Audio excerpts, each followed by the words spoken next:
Hello student, कैसे हैं आप लोग। आई होप आप सब लोग अच्छे होंगे।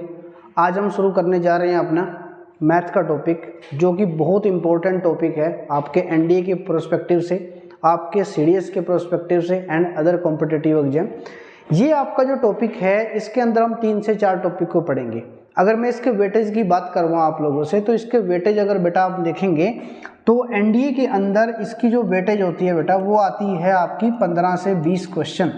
तो इतने क्वेश्चन आपके एनडीए के पेपर में पूछ लिए जाते हैं। अगर मैं सीडीएस की बात करता हूं कि सीडीएस में इसके कितने क्वेश्चन आते हैं, स्पेशली फॉर आईएमए के अंदर इसके जो क्वेश्चन आते हैं वो कम से कम 12 से 15 क्वेश्चन आपको पूछे जाते हैं। तो ये आपके कॉम्पिटिटिव एग्जाम के पॉइंट ऑफ व्यू से ये बहुत इंपॉर्टेंट टॉपिक है आपके लिए।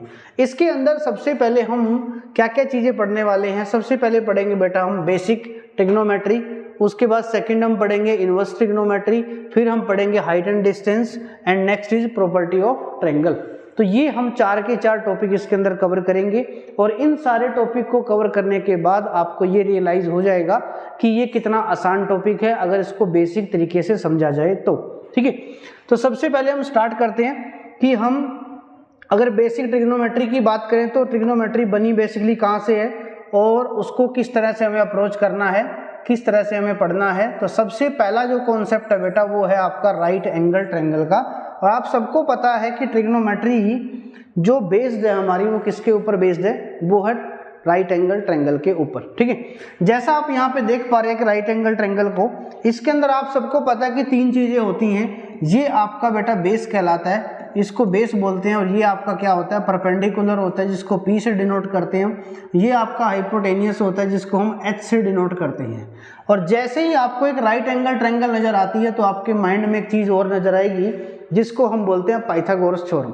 तो पाइथागोरस थ्योरम क्या होती है बेटा, वो ये होती है कि पी स्क्वायर प्लस में अगर मैं बी स्क्वायर कर दूं इज इक्वल टू मेरे पास बेटा क्या होता है, एच का स्क्वायर कहलाता है।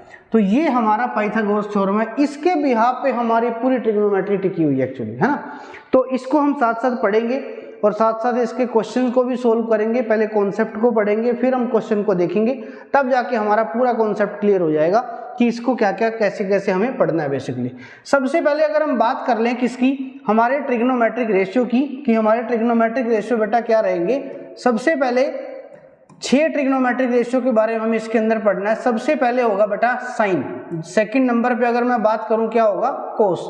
नंबर 3 की अगर बात की जाए तो टेन थीटा हमारे पास कहलाएगा। नंबर 4 अगर मैं बात करूं तो वो होता है बेटा कोट थीटा या कोटेंजेंट, उसको हम बोल देते हैं। उसके बाद नंबर 5 की अगर बात की जाए तो सीकेंट थीटा होता है। और नंबर 6 की अगर बात की जाए तो कोसिकेंट थीटा हमारे पास बेसिकली कहलाता है। ये हमारे पास 6 ट्रिग्नोमेट्रिक रेशियो हैं। क्या आपको नहीं लगता कि अगर इन 6 ट्रिग्नोमेट्रिक रेशियो के बारे में अगर मैं अच्छे से पढ़ लूं या मैं आपको पढ़ा दूं या आप अच्छे से समझ जाएं, तो सारी की सारी जो ट्रिग्नोमेट्री है ना आपकी बेटा, वो किसके ऊपर टिकी हुई है, इन 6 की 6 आपके ट्रिग्नोमेट्रिक रेशियो के ऊपर टिकी हुई है। देखो, है ना। अगर इनके बारे में डीपली स्टडी कर ली जाए और डीपली स्टडी करने के बाद उसके क्वेश्चन लगाए जाए, जो कि काफी मतलब हम ये कह सकते हैं डिफिकल्ट लेवल के भी, मॉडरेट लेवल के भी और बेसिक लेवल के भी क्वेश्चन करें, तो आपके सारे के सारे क्वेश्चन ट्रिग्नोमेट्री के क्लियर हो सकते हैं बेसिकली। ठीक है बेटा, चलो सबसे पहले हम देखते हैं, अगर हमारे पास एक राइट एंगल ट्रायंगल है, उस राइट एंगल ट्रायंगल का बेसिक कॉन्सेप्ट क्या है जब मैं यूज करता हूं, किसको, ट्रिग्नोमेट्री को यूज करता हूं। सबको पता है कि सबसे पहले अगर बात करूं बेटा साइन थीटा की, साइन थीटा जो होता है हमारे पास वो क्या होता है, पी अपॉन में एच होता है। पी अपॉन एच का मतलब है परपेंडिकुलर अपॉन में हाइपोटेनियस। अगर मैं कोस थीटा की बात करता हूं बेटा तो हमारे पास होता है बेस अपॉन में हाइपोटेनियस। और टेन थीटा की अगर मैं बात करूं तो हमारे पास होता है परपेंडिकुलर अपॉन में बेस होता है बेटा। ये हमारे पास 3 ट्रिग्नोमेट्रिक रेशियो बेसिक होते हैं जिसको हम बेसिक बात करते हैं। ठीक है, उसके बाद अगर कोट थीटा की बात की जाए तो कोट थीटा होता है बेटा बी अपॉन में पी। और सीकेंट थीटा की अगर बात की जाए तो एच अपॉन में बी। एच और बी से आप क्या समझते हैं कि हाइपोटेनियस और बेस की वो बात कर रहा है। कोसिकेंट थीटा क्या होता है हमारे पास, एच अपॉन में पी होता है। अब यहाँ पे आपने एक चीज को रियलाइज किया होगा कि अगर टेन थीटा मेरा पी अपॉन बी है और कोट थीटा मेरा बी अपॉन पी है, तो इसका मतलब ये हो गया कि टेन थीटा और मेरे पास जो कोट थीटा है वो एक दूसरे के रेसिप्रोकल होते हैं। अगर ये रेसिप्रोकल होते हैं, यहाँ से एक आइडेंटिटी निकल के आई है आपकी कि अगर टेन थीटा को अगर मैं मल्टीप्लाई में कहीं भी कोट थीटा के साथ देखता हूं तो बेटा मेरा आंसर हमेशा क्या होता है, वहां पे 1 हो जाता है, क्योंकि टेन और कोट हमारे पास क्या होते हैं, रेसिप्रोकल होते हैं। सेकंड अगर मैं बात करूं बेटा कि हमारे पास अगर साइन की बात की जाए तो साइन क्या है, आपने देखा कि साइन जो है मेरा वो p अपॉन में क्या होता है बेटा, h होता है। अगर साइन p अपॉन h और कोसेक मेरा h अपॉन p है, तो यहां से मेरे को एक बात और रियलाइजेशन में आई कि साइन थीटा जो होता है वो कोसेक थीटा का रेसिप्रोकल होता है। और सेकंड आइडेंटिटी हमारे पास बन जाती है कि साइन थीटा कहीं भी आपको अगर क्वेश्चन के अंदर मल्टीप्लाई में पड़ा हुआ दिख जाए तो आपके क्वेश्चन का आंसर हमेशा क्या होता है बेटा, 1 होता है बेसिकली, ठीक है। उसके बाद थर्ड हम बात करते हैं किसकी, कोस थीटा की। कोस थीटा बेटा क्या होता है, b बाई एच होता है हमारे पास। अगर मैं थोड़ा सा आपको एक्सप्लेन करूं कि b बाई एच होता है, ये मेरा b बाई एच है। अगर मैं सीकेंट थीटा की बात करूं तो h बाई b है, तो यहाँ पे दोनों क्या जा रहे हैं, हमारे रेसिप्रोकल हो रहे हैं। तो तीसरी आइडेंटिटी ये बन जाती है कि कहीं भी बेटा आपको कोस थीटा इनटू में सीकेंट थीटा दिखाई दे तो उस केस में भी आपका जो क्वेश्चन का आंसर होगा वो हमारे पास क्या हो जाएगा, 1 हो जाएगा। तो तीन बेसिक आइडेंटिटी बेसिक कॉन्सेप्ट से हमने सीखी है कि अगर हमारे पास रेसिप्रोकल होते हैं दो टर्म में तो उनको हम किस तरह से यूज करते हैं। उसके बाद बात करते हैं बेटा किसकी, कि टेन थीटा बेसिकली है ना। टेन थीटा क्या है, आपको ये बात भी पता है या नहीं पता तो आप सीख लीजिए आज की। टेन थीटा जो है हमारे पास वो किसके बराबर होता है, साइन थीटा अपॉन में कोस थीटा के बराबर होता है basically. Tan theta is equal to sine theta upon में कोस थीटा। और आपको ये अभी थोड़ी देर पहले पता लगा कि टेन थीटा का जो रेसिप्रोकल होता है वो कोट थीटा होता है। तो अगर उसका रेसिप्रोकल कोट थीटा होता है तो मैं यहां से ये भी कह सकता हूं कि कोट थीटा की वैल्यू क्या होगी, कोस थीटा अपॉन में साइन थीटा हो जाएगी, कोस थीटा अपॉन में साइन थीटा हो जाएगी। तो इस तरह से हम हमारी आइडेंटिटी को क्रिएट करेंगे और इन आइडेंटिटी को समझते हुए तब जाके हम अपने क्वेश्चनों को सॉर्ट आउट करेंगे बेटा, ठीक है। चलो आगे बढ़ते हैं इसके अंदर कि साइन थीटा कोस थीटा ये आपने देख लिया, इसकी आइडेंटिटीज कैसे बनती है और किस प्रकार से हम इन चीजों को बेसिकली देखेंगे, ठीक है। सबसे पहले बात ये है कि मैं इस आइडेंटिटी को किस तरह से देखता हूं कि सबसे पहले आपने पाइथागोरस थ्योरम को सीखा है कि पाइथागोरस थ्योरम क्या होती है। उस पाइथागोरस के बिहाफ पे हमारे पास ना इंपॉर्टेंट, बिल्कुल इंपॉर्टेंट आपकी ट्रिग्नोमेट्री से रिलेटेड कुछ हमारे पास आइडेंटिटीज बनेगी। जैसे देखो, अगर मैं बात करता हूं किसकी, कि आपने ये सीखा हुआ है कि पी स्क्वायर प्लस में B square is equal to किसके बराबर, एच का स्क्वायर। ये आपने पढ़ा है किसके अंदर, पाइथागोरस के अंदर, ठीक है। अब किसी ने कहा मेरे को कि नहीं सर मैं इसको एच स्क्वायर को इधर नहीं रखना चाहता हूं, मुझे ये इधर अच्छा नहीं लग रहा है, तो उसने कहा कि मैं इसको इधर लेके आना चाहता हूं। तो कोई बात नहीं, हम इधर ले आते हैं। पी स्क्वायर अपॉन में क्या हो गया, एच का स्क्वायर हो गया, प्लस में बी स्क्वायर अपॉन में क्या हो गया, एच का स्क्वायर हो गया, और इज इक्वल टू क्या बचेगा, 1 बचेगा। ये मेरे पास एक रिजल्ट निकल के आया बेसिकली। अगर इस रिजल्ट के ऊपर मैं थोड़ा सा काम करूं और आपको बताऊं कि क्या करना है, तो देखिए जरा, अभी थोड़ी देर पहले हमने साइन थीटा के बारे में पढ़ा था। साइन थीटा आपने पढ़ा था बेटा क्या p अपॉन एच होता है, और यहाँ पी स्क्वायर अपॉन में एच स्क्वायर लिखा हुआ है। क्या आप ये कह सकते हैं कि ये साइन स्क्वायर थीटा लिखा हुआ है? जी हाँ, बिल्कुल कह सकते हैं कि साइन स्क्वायर थीटा लिखा हुआ है, ठीक है। सेकंड की अगर बात की जाए, आपने थोड़ी देर पहले ये भी पढ़ा है कि cos theta is equal to B upon H होता है। तो b अपॉन एच अगर होता है तो बी स्क्वायर अपॉन में एच स्क्वायर को आप क्या लिख सकते हैं बेटा, कि कोस स्क्वायर थीटा होता है और इज इक्वल टू 1। तो this is the identity number 1, ठीक है ना, जो सबसे इंपॉर्टेंट है आपके ट्रिग्नोमेट्री के चैप्टर के लिए, ठीक है। Sine square theta plus cos square theta is equal to 1, और यहीं से आप दूसरी आइडेंटिटी को क्रिएट करते हैं कि साइन स्क्वायर थीटा को अगर कुछ कभी मुझे चेंज करना पड़ा कोस स्क्वायर थीटा में, तो 1 माइनस में कोस स्क्वायर थीटा उसको मैं लिख देता हूं। या फिर मैं ऐसा भी लिख देता हूं sine theta is equal to under root of 1 minus में कोस स्क्वायर थीटा। इस तरीके से इसको लिखा जा सकता है। तीसरा फेस इसका क्या बन सकता है कि cos square theta is equal to किसके बराबर, 1 माइनस में साइन स्क्वायर थीटा। मतलब क्या कि साइन स्क्वायर थीटा को उठा के उधर ले जाओ, बात वही है। अगर कोस स्क्वायर थीटा ऐसा बन गया है तो कोस थीटा की वैल्यू क्या होगी फिर हमारे पास, अगर मैं बात करूं तो कोस स्क्वायर थीटा की जो वैल्यू होगी उसको देखेंगे जरा एक बार, कि ये मेरे पास था कोस स्क्वायर थीटा। कोस स्क्वायर थीटा, अगर कोस थीटा की बात की जाए तो क्या होगा, 1 माइनस में साइन स्क्वायर थीटा और उसके ऊपर क्या लगा देंगे हम बेटा, रूट लगा देंगे। तो ये हमारे पास एक फर्स्ट आइडेंटिटी बनी। एक आइडेंटिटी के बिहाफ पे हमने 2-3 आइडेंटिटी को क्रिएट कर लिया है, ठीक है। सबसे पहली आइडेंटिटी आपकी यही है जब आप ट्रिग्नोमेट्री को स्टार्ट करते हैं, क्योंकि इसके बिहाफ पे आपके बहुत सारे क्वेश्चन बनते हैं, बहुत सारी चीज़ें आपको दिखाई देती हैं क्वेश्चन के अंदर, इसको अप्लाई कैसे करना है। सेकंड हम चलते हैं बेटा कि सेकंड हमारे पास कौन कौन सी आइडेंटिटीज बनती हैं और उन आइडेंटिटीज को कैसे हमें सोल्व करना है बेसिकली। देखिए उसके बाद बात करते हैं सीकेंट थीटा की। सीकेंट थीटा का टेन थीटा के साथ क्या रिलेशन होता है और उस रिलेशन को किस तरह से डिफाइन हमें करना है, ये अभी हम उसके बारे में पढ़ने वाले हैं।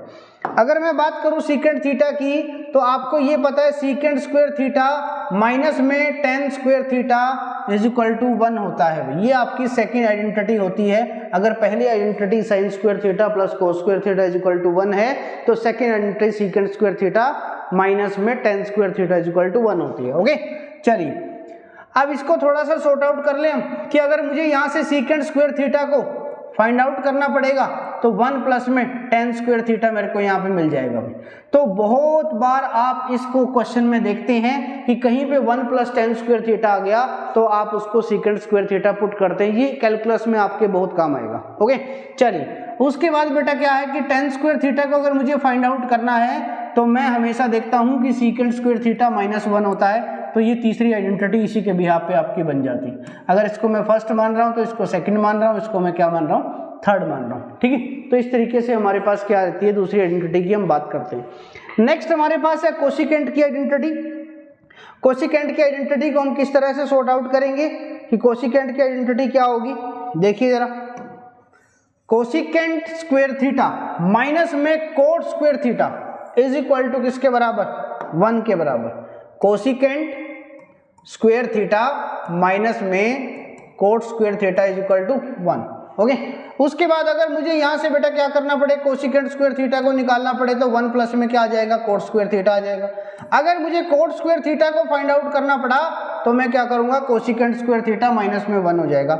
इस आइडेंटिटी को भी आप बहुत बाहर हमारे क्वेश्चनों के अंदर देखते हैं जो एनडीए के अंदर आपसे पूछे जाते हैं बेसिकली। ठीक है तो ये आपके पास 3 आइडेंटिटी हमने पढ़ी है और इन 3 आइडेंटिटी को आपने याद रखना है जब तक हम क्वेश्चन को स्टार्ट करेंगे। इसके अंदर एक खास बात और आपने देखी होगी, शायद अभी नहीं देखी है तो अभी देखेंगे आप। क्या होगा कि खास बात ये बेटा कि अगर आप इसी आइडेंटिटी की बात कर ले, इसी की आइडेंटिटी का सेम कॉन्सेप्ट हमारा कोट के ऊपर लगेगा जो हम टेन और सीकेंट की बात करेंगे। देखो ये लिखा हुआ है कोसिकेंट स्क्वायर थीटा माइनस में cot square theta is equal to 1। तो मैं क्या कह सकता हूं कि ए स्क्वायर माइनस में B square is equal to 1 लिखा हुआ है, ऐसा होगा। और इसका फॉर्मूला आपको पता है क्या होता है, ए प्लस बी इंटू में A minus B is equal to किसके बराबर, 1 के बराबर होता है। तो हम यहां से ये भी कह सकते हैं कि कोसिकेंट स्क्वायर थीटा की बजाय कोसिकेंट थीटा प्लस में कोट थीटा इंटू में क्या हो जाएगा बेटा, कोसिकेंट थीटा और माइनस में कोट थीटा जो होता है वो 1 के बराबर होता है बेसिकली। और अब इसके ऊपर एक क्वेश्चन करवाऊंगा मैं आपको, उस क्वेश्चन को आप बड़े अच्छे से करेंगे तो आपको पता लग जाएगा कि इस आइडेंटिटी का कितना बड़ा यूज होता है हमारे एक बहुत बड़े क्वेश्चन के अंदर। चलिए अगर आपको ये पता लग गया तो मैं यहाँ से ये कह सकता हूँ कोसिकेंट थीटा प्लस में कोट थीटा जो होगा किसके बराबर होगा, इज इक्वल टू 1 अपॉन में किसके बराबर, कोसिकेंट थीटा माइनस में कोट थीटा। ये इसके बराबर हो जाएगा। मतलब अगर इसकी वैल्यू मिल जाए तो इसका मतलब इसकी वैल्यू मिल गई। ये दोनों अगर वैल्यू मिल जाए तो 2 इक्वेशन बन गई। इक्वेशन को सोल्व करेंगे तो आंसर आ जाएगा। फोर्थ एग्जांपल देखिए, मैंने आपको बोला बेटा कि कोसिकेंट थीटा माइनस में कोट थीटा जो है हमारे पास, मैंने ये बोल दिया आपको कि 4 होता है बेसिकली, ऐसा मैंने आपको बोल दिया। तो मैंने आपसे पूछा कि साइन थीटा की वैल्यू फाइंड आउट करो। आप इस एक छोटे से कॉन्सेप्ट से पूरे के पूरे ट्रिग्नोमेट्री रेशियो जो 6 हमने पढ़े हैं उनकी वैल्यू को फाइंड आउट कर सकते हो। कैसे, अभी देखते हैं जरा। अभी आपने पढ़ा कि अगर ये माइनस में दिया हुआ है तो मेरा जो प्लस में होगा, plus cot theta is equal to किसके बराबर, 1/4। ये फर्स्ट इक्वेशन है मेरी और ये मेरी सेकंड इक्वेशन है। इक्वेशन को जब मैं ऐड करूंगा तो कोट थीटा से कोट थीटा मेरा कैंसिल हो जाएगा। कैंसिल हुआ तो मेरे पास क्या बचा, 2 cosec theta is equal to किसके बराबर, 4 प्लस 1/4। 4 प्लस 1/4 का मतलब होता है बच्चे कितना, 17/4, 17/4 होता है। और 2 को अगर मैं उधर ले जाऊंगा तो मेरे पास क्या बचेगा, cosecant theta is equal to किसके बराबर 17/8। याद आया कुछ? साइन थीटा पूछा आपसे, और साइन थीटा किसका रेसिप्रोकल होता है? कोसिकेंट थीटा का रेसिप्रोकल होता है। तो आपको वैल्यू डायरेक्टली पता लग गई है, साइन थीटा किसके बराबर होगा? 8/17 के बराबर होगा। और यहां से मेरे को यह भी पता लग गया था कि यहां से मुझे क्या पता लगा, और देखो कोसिकेंट थीटा क्या होता है? h/में p होता है भाई। मुझे p मिल गया, मुझे h मिल गया, और h और p के साथ मुझे यहाँ से b भी मिल जाएगा। बेसिकली अगर मैं बात करूँ क्या होगा, वो 15 होगा भाई। वो मेरे को 15 भी मिल गया, और b मिल गया, p मिल गया, h मिल गया। तो क्या हमें सारे ट्रिग्नोमेट्रिक रेशियो नहीं मिल गए? क्या मिल गए ना? हाँ, बस यही करना था हमने कि एक छोटी सी स्टेटमेंट हमारे पास गिवन थी, उस स्टेटमेंट से अगर मुझे कॉन्सेप्ट में क्लैरिटी है कि मेरे पास कॉन्सेप्ट क्या है, तो वो सारे के सारे क्वेश्चनों को हम सोल्व कर सकते हैं बेसिकली। ठीक है, तो ये आज हमने 3 आइडेंटिटी के बारे में पढ़ा है, और 3 के 3 आइडेंटिटी को मैं एक बार लिख रहा हूं यहाँ पे। और चलो 3 आइडेंटिटी के बारे में पढ़ा है, और इन आइडेंटिटी के ऊपर जितने भी क्वेश्चन है मैं आपको करवाऊंगा, और जितनी भी ट्रिक्स आपको दिखाई देंगी जो आपकी टाइम कंज्यूमिंग होगी, जिसमें आप टाइम को सेव करेंगे, और उसी के अकॉर्डिंग हम आगे की कहानी को स्टार्ट करेंगे बेटा। ठीक है, तो सबसे पहली हमने जो आइडेंटिटी लिखी है वो क्या लिखी है? साइन स्क्वायर थीटा प्लस में cos square theta, sine square theta plus में cos square theta is equal to 1। Second हमने लिखी है कि सीकेंट स्क्वायर थीटा माइनस में tan square theta is equal to 1। Third हमने क्या बनाया था अभी? हमने कहा था बेटा कि कोसिकेंट स्क्वायर थीटा माइनस में cot square theta is equal to 1। इन 3 आइडेंटिटी के बेस पे आगे दो आइडेंटिटी और बनी थी, और उनके बिहाफ पे आगे दो आइडेंटिटी और बनी थी। तो इसीलिए मैं कहता हूं कि इन 3 आइडेंटिटी को याद करना बहुत ही जरूरी है। तो ये मोस्ट इंपॉर्टेंट आपकी आइडेंटिटी है ट्रिग्नोमेट्रिक रेशियो को शुरू करने से पहले, है ना। बेसिक बातें पता होंगी तो उससे हम अच्छे क्वेश्चन भी बना सकते हैं और कॉन्सेप्ट की क्लैरिटी भी ले सकते हैं। ठीक है, तो आज की क्लास में आपको यही मैंने 3 आइडेंटिटी को डिफाइन करना था। इससे नेक्स्ट क्लास में हम यही से शुरू करेंगे, और इसके साथ साथ जितने भी कॉन्सेप्ट हमने आज किए हैं, या फिर नेक्स्ट क्लास में मैं जितने भी कॉन्सेप्ट आपको करवाऊंगा उनके सारे क्वेश्चन हम आपसे करेंगे डिस्कस। और यहीं पे आपको लॉन्ग मेथड, शॉर्ट मेथड, वो सारे के सारे डिस्कस करते हैं। तब तक के लिए जय हिंद, जय भारत।